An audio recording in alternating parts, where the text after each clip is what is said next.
Hello, my name is Jesse Waters, and today I'm doing a vlog on Alto's Adventure, a skiing-based mobile app made by Snowman.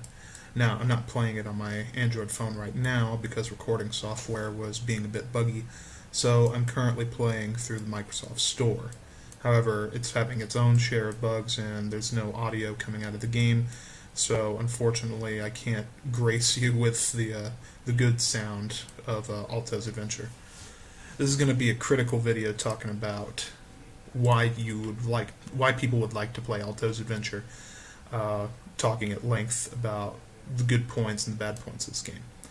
So, to start off, it's visually appealing. Whether it's day or night, no matter how fast you're going, the art style has very high contrast. It's geometric.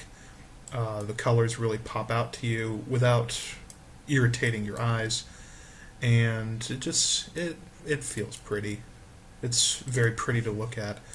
Um, Sorry. The simplistic shapes and very few colors really help to not clutter your visual field while Alto is going down the mountain, so you can see those pesky rocks and campfires that eventually are going to get in your way. Additionally, there's a lot of visual cues to let you know when and how things are going to be getting you.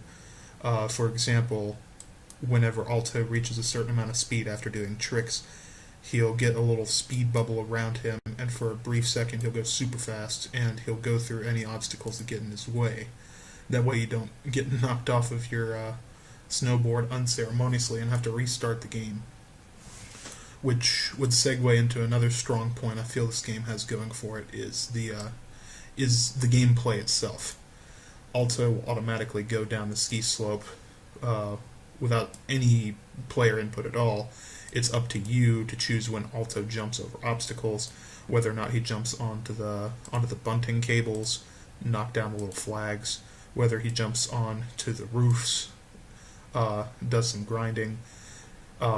The only control that you have to manage in this game is clicking to jump. Everything else is everything else is pretty much done for you. It's a really casual game, and you can get into it fairly easily without getting intimidated by an expansive control scheme and having to overthink things. This game's very simple and very clear and concise. I like it for that. Another strong point going for it is the aforementioned audio quality.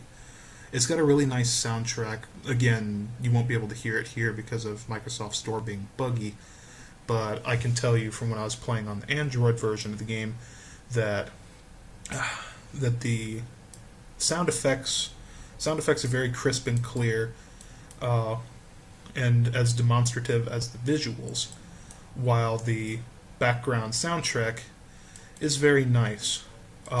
As hectic as it could be skiing down the side of a mountain at 30,000 miles an hour, the game's soundtrack is made with a very relaxed feel in mind. Reinforce the casual nature of the game. Ugh.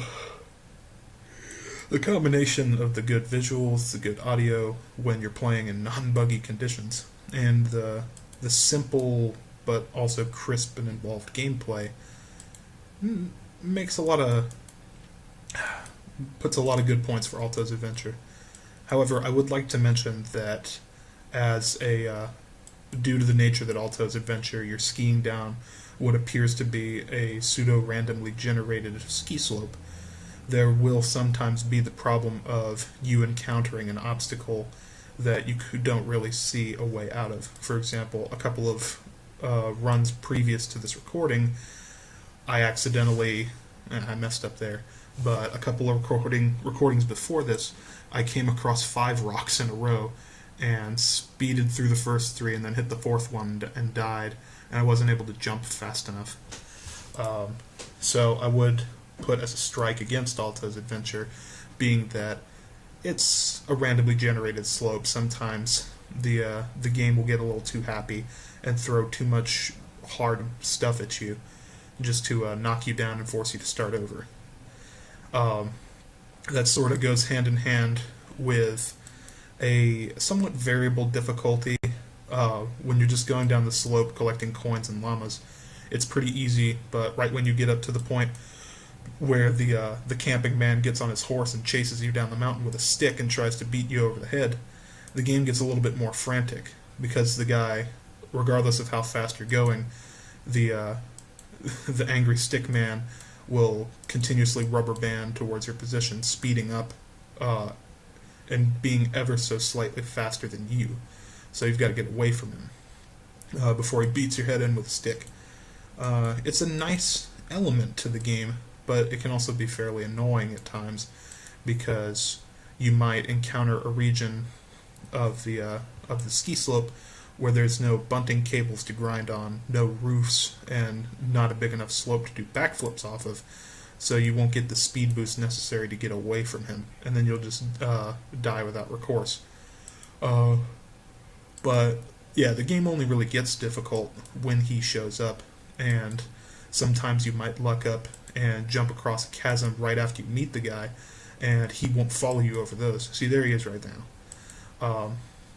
He will catch up to you no matter how fast you're going and try to hit you over the head. See, right there, I was just short of getting out of his range. But yeah, it's got abrupt difficulty spikes at times, and it can feel deaths can feel a little bit cheap at points. But that's really the only thing that I could say is wrong with Alto's Adventure. Apart from that, you've got a really a really tightly knit game with good controls. Dang it. Good visuals, and if I could get it to record some crisp audio. Anyway, thank you for hearing what I have to say, and you take care and have a good night.